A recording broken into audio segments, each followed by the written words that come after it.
Yes dear students, आज हम topic लेते हैं current density, electron mobility, temperature dependence of resistance and temperature dependence of resistivity. तो सबसे पहले करंट डेंसिटी की बात करते हैं।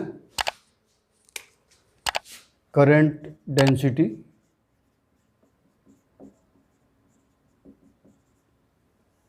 सिंबल रहेगा जे। करंट डेंसिटी होती है जब कोई करंट किसी कंडक्टर में पास होती है तो करंट के परपेंडिकुलर कंडक्टर का जितना एरिया है उस एरिया से करंट की वैल्यू को डिवाइड कर दिया जाए तो जो ये रेशो आएगा उसको बोलते हैं करंट डेंसिटी। यानी current density J must be I/A।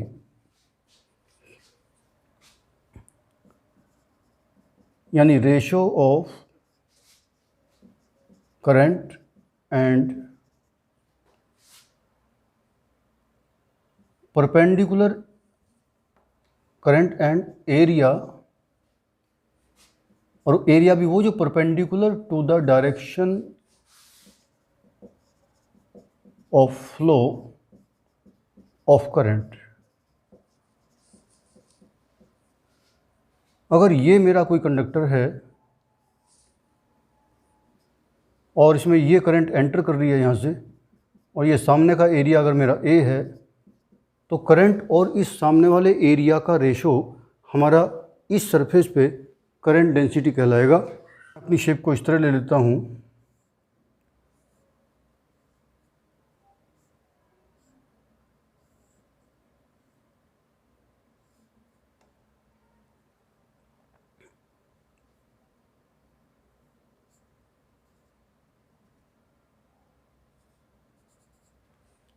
ये मेरी साइड मान लीजिए 5 मीटर, ये मेरी साइड 3 मीटर, और ये वाली साइड मान लीजिए मेरी 2 मीटर। तो अगर करंट इस साइड से एंटर करती है तो मेरा एरिया बनता है 2 मीटर, तो मेरा एरिया बनता है 3 × 2 6। तो इस सरफेस पे मेरी करंट डेंसिटी हो जानी चाहिए I/6। यूनिट हो जानी चाहिए इसकी एम्पियर पर मीटर स्क्वायर। अगर इस सरफेस पे एंटर करती है, यहाँ से करंट इस तरह से एंटर करती है 90 डिग्री पे बताया गया, perpendicular to the direction of flow of current. अगर करंट इस सरफेस पे एंटर करती है तो यहाँ मेरा एरिया हो जाता है 5 × 2, यानी इस पे मेरी करंट डेंसिटी हो जानी चाहिए इस सरफेस पे I/10।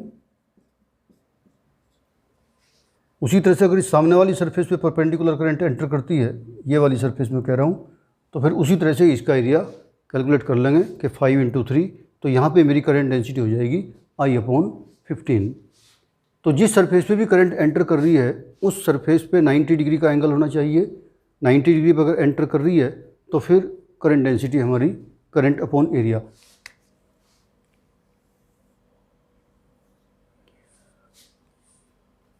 अगला टॉपिक लेते हैं रेजिस्टिविटी। रेजिस्टिविटी तो डिस्कस हो चुका है। कंडक्टिविटी,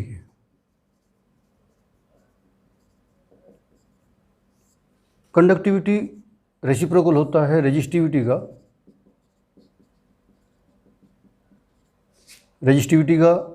हाँ ये कंडक्टिविटी रेसिप्रोकल होता है रेजिस्टिविटी का, और रेजिस्टिविटी का सिंबल हमने पढ़ा था रो।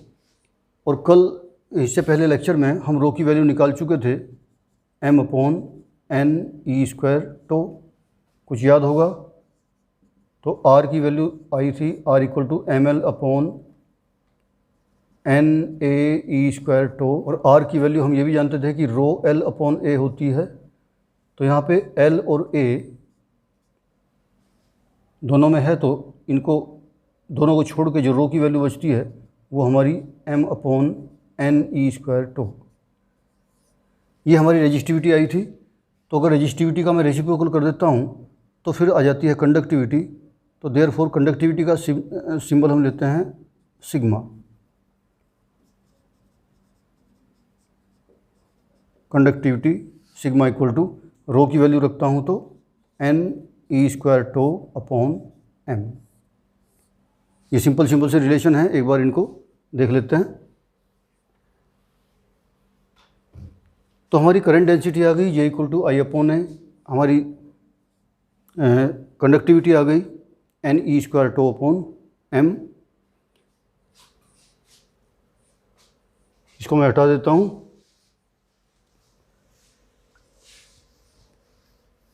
एक छोटा सा रिलेशन है,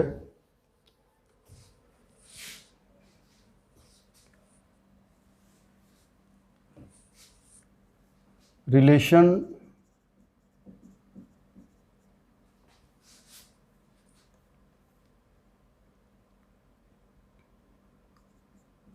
between current density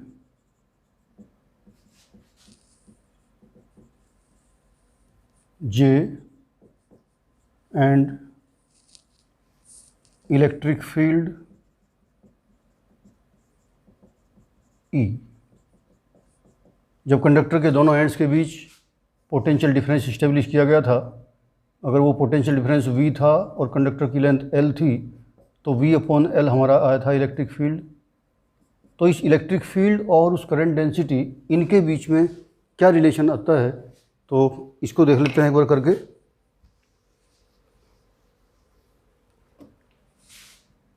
बिकॉज हमने रिलेशन पढ़ा था करंट और ड्रिफ्ट वेलोसिटी में I इक्वल टू NAVDE,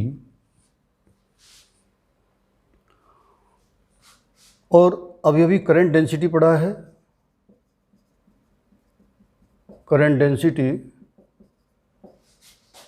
ये होता है I अपॉन A। तो I की वैल्यू यहाँ से रख के करंट डेंसिटी की वैल्यू ये आ जाती है हमारी। तो J equal to NVDE up, बस ये तो है ही नहीं, NVDE।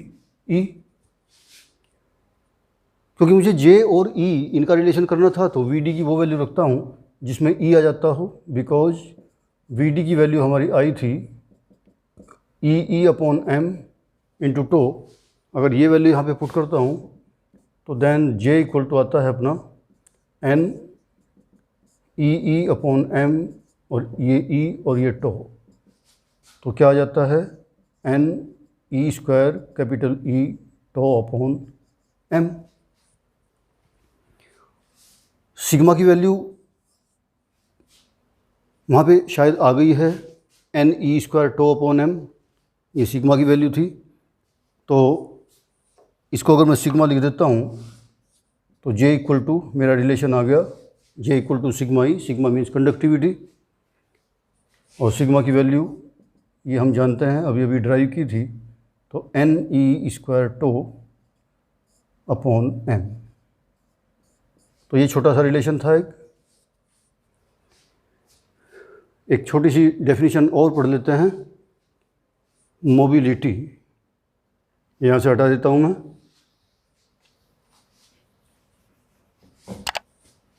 मोबिलिटी सिंबल रहेगा म्यू। जब कोई चार्ज मूव करता है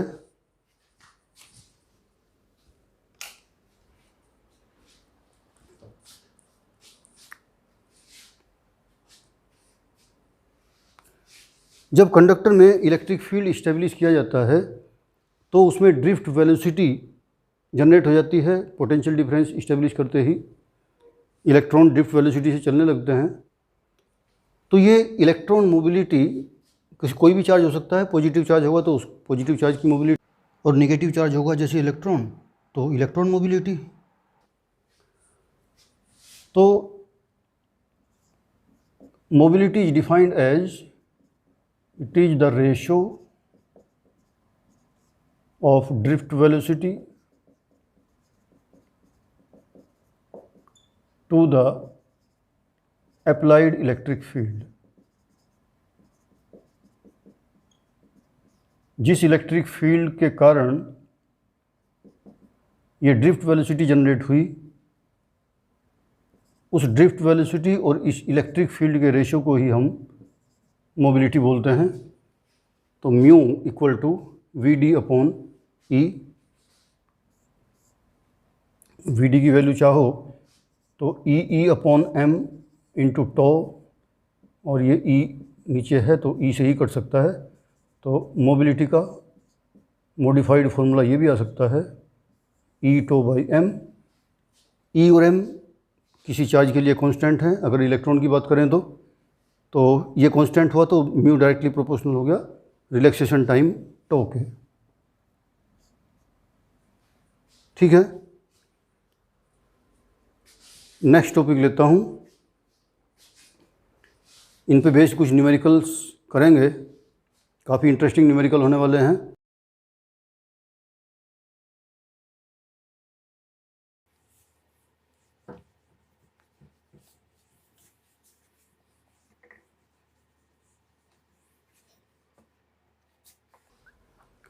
टेम्परेचर डिपेंडेंस ऑफ रेजिस्टेंस।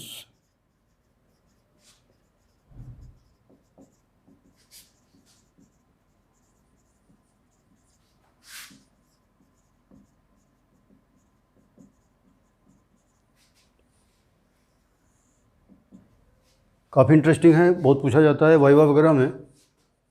तो because resistance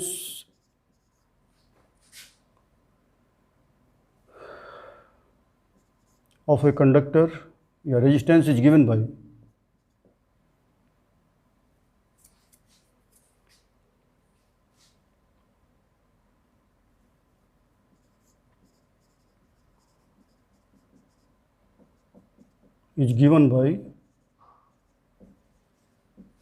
R equal to ml upon NaE square to.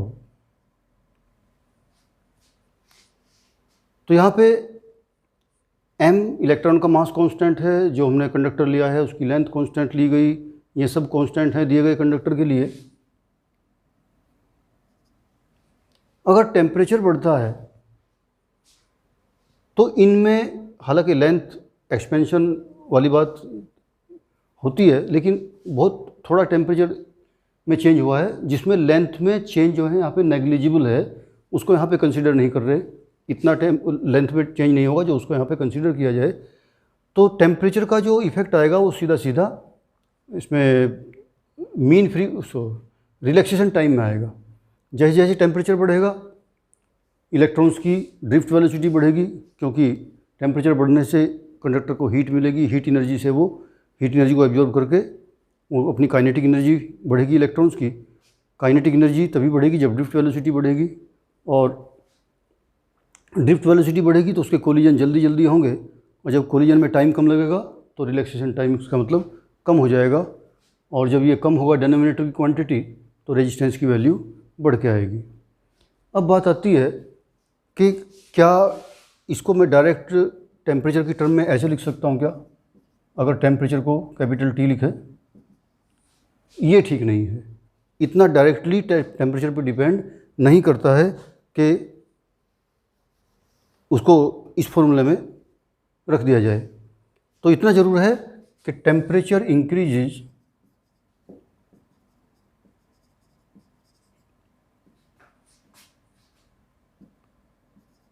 Resistance increases. Conductor की बात हो रही है, सेमीकंडक्टर और इंसुलेटर, उनके रेजिस्टेंस इसके मुकाबले इंक्रीज के मुकाबले डिक्रीज होंगे, वो अभी आने वाली है बात, उसको करता हूँ। तो टेम्परेचर के साथ रेजिस्टेंस का चेंज होने का जो रिलेशन है वो इस तरह से दिया गया है। The change in resistance with increase in temperature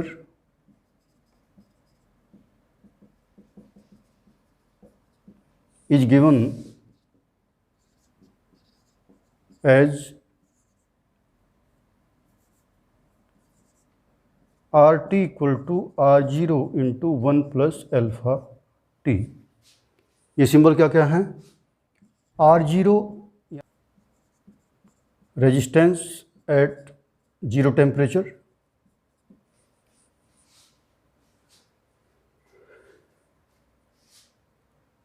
T small temperature. Small temperature पे ये फॉर्मूला अप्लाई हो रहा है। अगर टेम्परेचर स्मॉल नहीं है तो फिर इस फॉर्मूले को थोड़ा सा इस फॉर्म में ले लेते हैं, 1 + α_t + β_t²। लेकिन जब लो टेम्परेचर पे हम स्टडी कर रहे हों तो फिर इस वाली टर्म को कंसीडर नहीं किया जाता और लो टेम्परेचर पे फॉर्मूला हमारा हो जाता है ये। इसमें RT resistance at temperature T और अल्फ़ा जो है ये कहलाता है temperature coefficient of resistance, temperature coefficient of resistance. तो ये रिलेशन रेजिस्टेंस का टेम्परेचर वेरिएशन पे मिलता है। यहाँ से अगर अल्फ़ा की वैल्यू निकाली जाए तो therefore alpha must be, bracket खोलते हुए, और अगर मैं इसको सोल्व करता हूँ तो शायद दिया जाना चाहिए।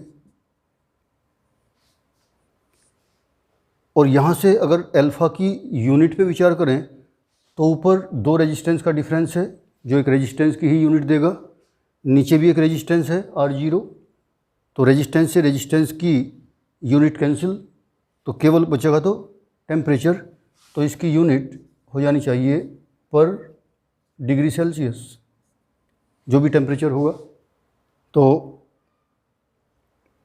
इसको शॉर्ट में अगर इसकी डेफिनेशन लिखें तो ऊपर जो रेजिस्टेंस में चेंज आया है उसको अगर ΔR लिख लिया जाए, नीचे वाले रेजिस्टेंस का कोई डिफरेंस नहीं है तो ऐसे लिख लिया जाए, और इसको बोलते हैं फिर हम fractional change. Fractional change in resistance per unit temperature is also defined, is also called temperature coefficient of resistance. तो इसको हम कह सकते हैं fractional change in resistance per unit temperature. In case of semiconductors and insulators, यहाँ पे alpha के साथ प्लस आया है, इसका मतलब है टेम्परेचर बढ़ने से रेजिस्टेंस बढ़ेगा, प्लस होगा।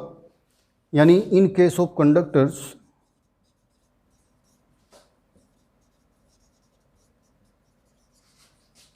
Alpha is positive. याद रखने की बात है, क्वेश्चन आ सकता है। कंडक्टर्स के केस में अल्फ़ा पॉजिटिव होता है। ये भी इंडिकेट करता है कि टेम्परेचर बढ़ने से कंडक्टर का रेजिस्टेंस बढ़ेगा।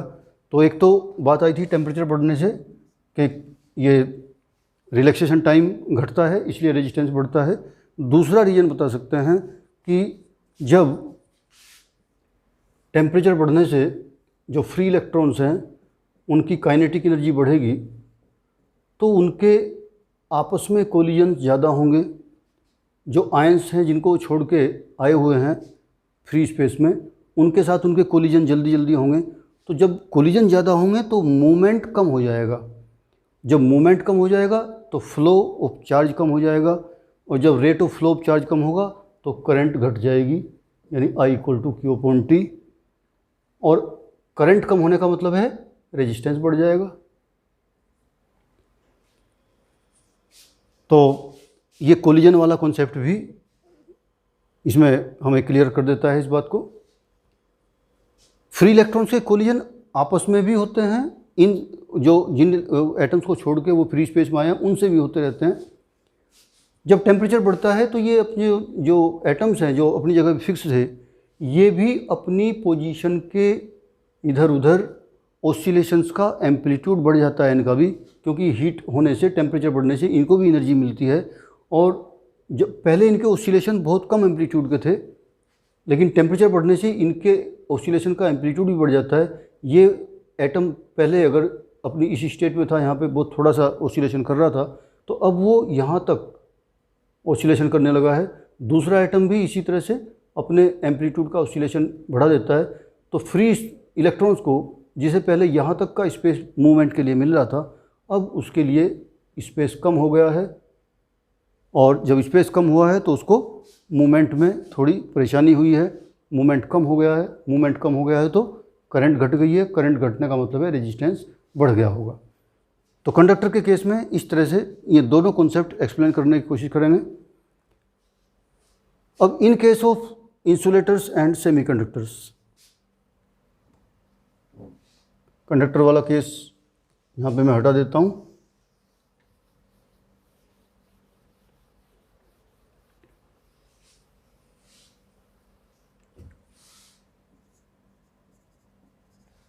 In case of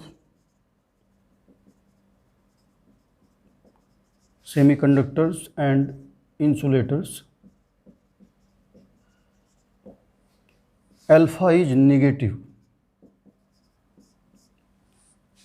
नेगेटिव का मतलब है कि अगर उनके किसी टेम्परेचर T पे रेजिस्टेंस की वैल्यू निकाली जाए तो यहाँ पे माइनस, अल्फ़ा के साथ यहाँ पे माइनस आएगा। टेम्परेचर की वैल्यू बढ़ेगी तो ज़्यादा क्वांटिटी यहाँ पे लेस होके रिजल्टेंट रेजिस्टेंस की वैल्यू कम होके आएगी। इसका रीज़न क्या है कि टेम्परेचर बढ़ने के बाद, टेम्परेचर बढ़ने पर सेमीकंडक्टर्स और इंसुलेटर के रेजिस्टेंस घटते क्यों है। तो एक तो ये बता देंगे कि उसका टेम्परेचर कोफिशिएंट निगेटिव होता है, टेम्परेचर कोफिशिएंट ऑफ रेजिस्टेंस। दूसरे के सेमीकंडक्टर्स और इंसुलेटर्स में फ्री स्पेस बहुत ज़्यादा था,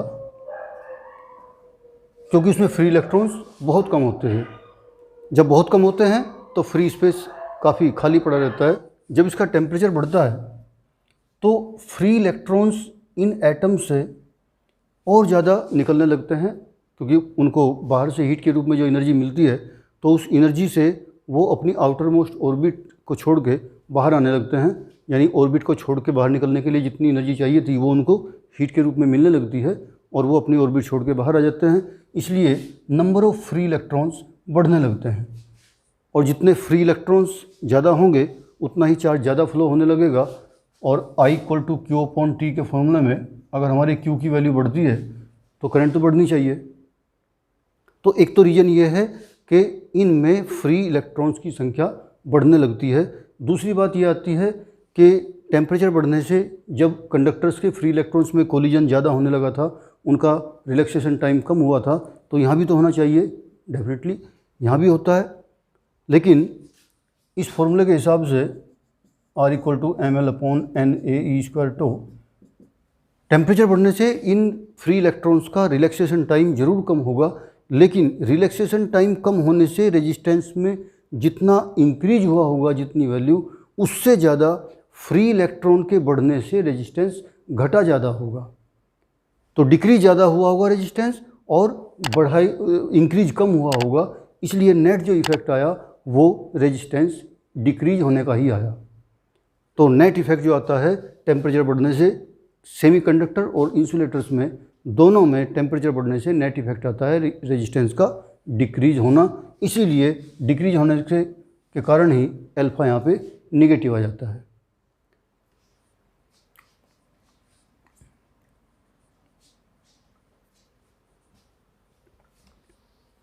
चलिए आगे चलते हैं।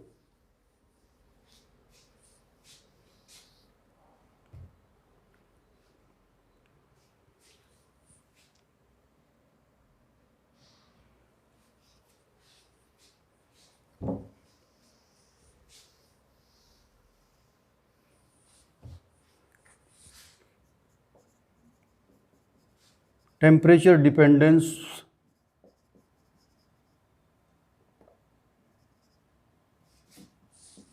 Of resistivity.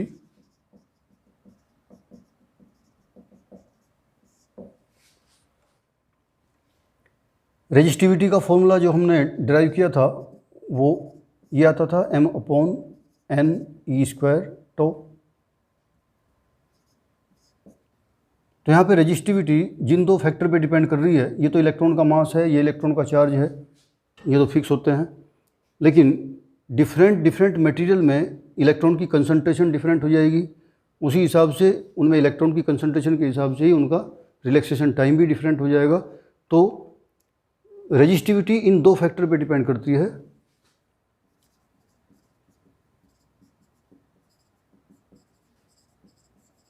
Resistivity depends on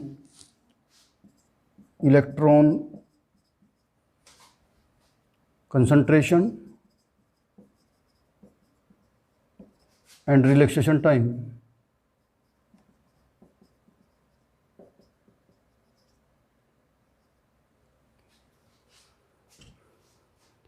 जिस कंडक्टर की इलेक्ट्रॉन कंसंट्रेशन ज़्यादा होगी उसकी रेजिस्टिविटी डेफिनेटली कम होगी। और रिलैक्सेशन टाइम तो टेम्परेचर पे डिपेंड होने वाली एक फैक्टर है। जब टेम्परेचर बढ़ेगा, टेम्परेचर के बढ़ने से रिलैक्सेशन टाइम घटेगा तो रेजिस्टिविटी बढ़नी चाहिए। अब वही तीनों केस एक बार कंसीडर कर लेते हैं।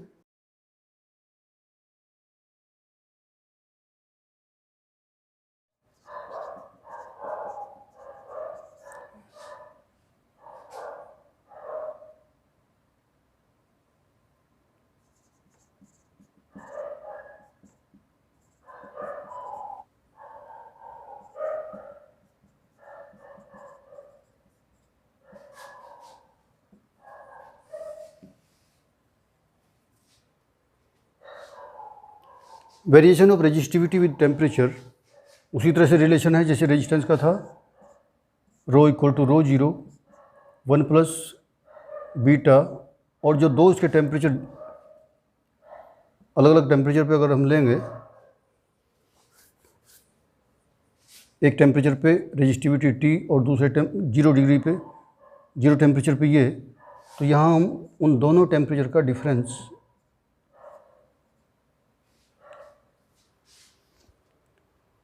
मान लीजिए एब्सोल्यूट टेम्परेचर पे हम एक्सपेरिमेंट कर रहे हों तो फिर हम 0 डिग्री को उसमें 273 ऐड करेंगे। तो इस तरह से अब की बार 0 डिग्री में ना लेके एब्सोल्यूट टेम्परेचर में लेके कर दिया, कोई बात नहीं। अगर डिग्री में लेते तो यहाँ डिग्री में कर सकते थे। तो सिंपल वही रिलेशन है। उसी तरह से रेजिस्टेंस के केस में ये लिखा गया था 1 प्लस एल्फ़ा टी, क्योंकि दूसरा टेम्परेचर 0 था इसलिए T-0 को यहाँ पे 0 लिख दिया गया था। तो वहाँ पे डिग्री सेल्सियस में लिया था और यहाँ पे केल्विन में ले रहे हैं, बस इतना फ़र्क है। यहाँ पे जो बीटा है इसको कह देते हैं टेम्परेचर कोफिशिएंट ऑफ रेजिस्टिविटी।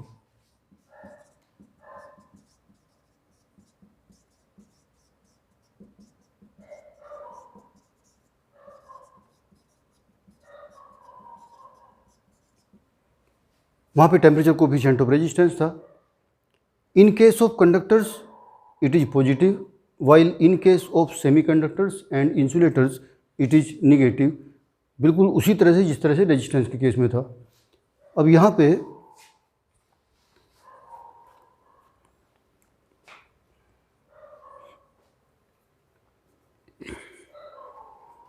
इस बात को मैं नोट कर देता हूँ। In case of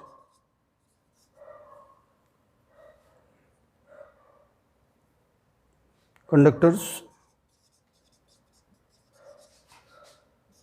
beta is positive,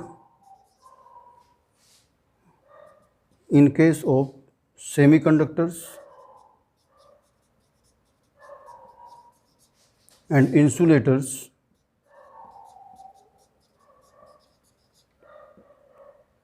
beta is negative।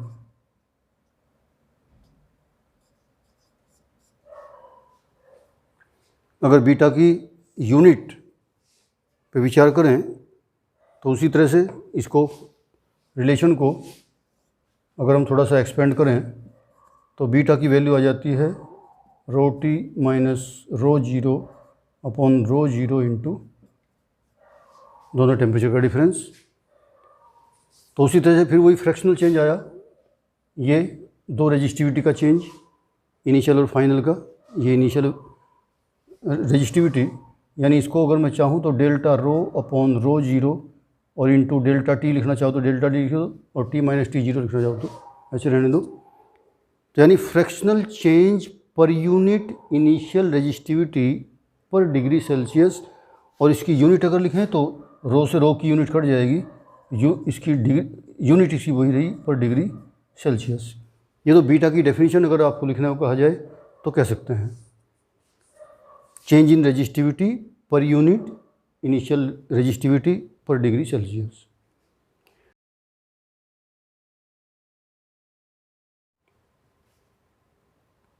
एक बार इनको ग्राफ से समझते हैं।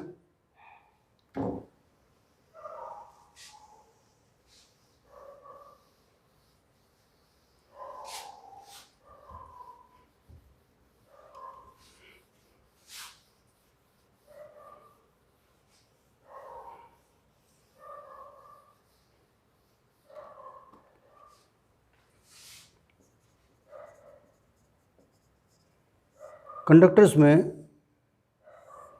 अगर रेजिस्टिविटी और टेम्परेचर के बीच ग्राफ खींचा जाए तो ग्राफ कुछ इस तरह से आता है।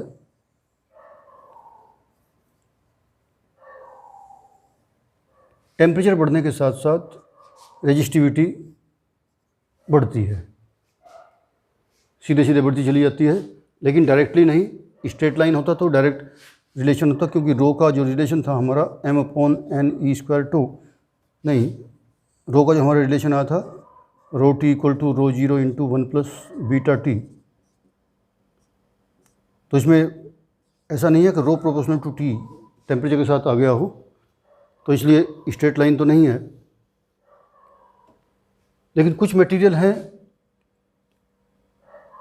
कुछ एलॉय हैं जैसे नाइक्रोम, मैग्नीन,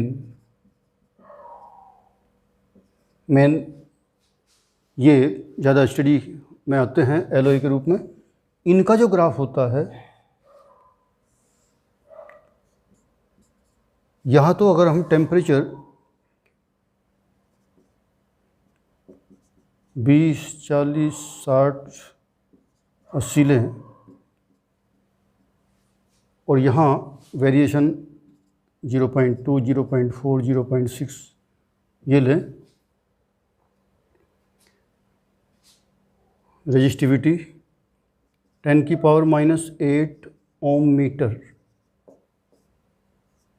इस ऑर्डर की रेजिस्टिविटी यानी 0.2 10⁻⁸, 0.4 10⁻⁸ ओम मीटर हो, तो यहाँ तो वेरिएशन काफ़ी तेज़ी से बढ़ रहा है टेम्परेचर इस रेंज के होते हुए भी। लेकिन इन मटेरियल्स की जो रेजिस्टिविटी है वो बहुत कम चेंज होती है। अगर हम रेजिस्टेंस को इस रेंज में लें 200, 400, 600, 800, इतने लार्ज चेंजेज टेम्परेचर होने पे भी इनकी रेजिस्टिविटी बहुत कम चेंज होती है। यहाँ हम इनकी रेजिस्टिविटी अगर माइक्रो ओम मीटर में लें, यहाँ भी मीटर के सेंटीमीटर बनाएंगे तो 10⁻⁶ माइक्रो में जाएगा, लेकिन यहाँ का चेंज बहुत कम है। यहाँ देखिए चेंज कितना तेज़ी से हो रहा है, यहाँ चेंज बहुत कम हो रहा है। 200 से 400, 200 डिग्री का डिफरेंस होने में रेजिस्टिविटी में बहुत माइनर सा चेंज आया है। यहाँ तो 20 से 40 में ही कितना डिफरेंस आ गया था। तो यानी कंडक्टर्स की रेजिस्टिविटी टेम्परेचर बढ़ने से बढ़ती है तेज़ी से। और ये नाइक्रोम और मैग्नीन एलॉय हैं जो स्पेशल, इनकी रेजिस्टिविटी बहुत हाई टेम्परेचर डिफरेंस होने पे भी, हाई टेम्परेचर बढ़ने पे भी इनकी रेजिस्टिविटी बहुत कम चेंज होती है। और इसीलिए हम अपने लैब में नाइक्रोम या मैग्नीन के वायर का यूज करते हैं अपने मीटर ब्रिज या पोटेंशियोमीटर वायर में या रेजिस्टेंस वायर में। वो नाइक्रोम या मैग्नीन के ही होते हैं, इसलिए क्योंकि टेम्परेचर में हाई वेरिएशन होने पे भी हमारे प्रैक्टिकल में ज़्यादा एरर नहीं आ पाती, ज़्यादा वेरिएशन नहीं आता। तीसरा, रेजिस्टिविटी का चेंज सेमीकंडक्टर्स एंड इंसुलेटर्स के केस में देखें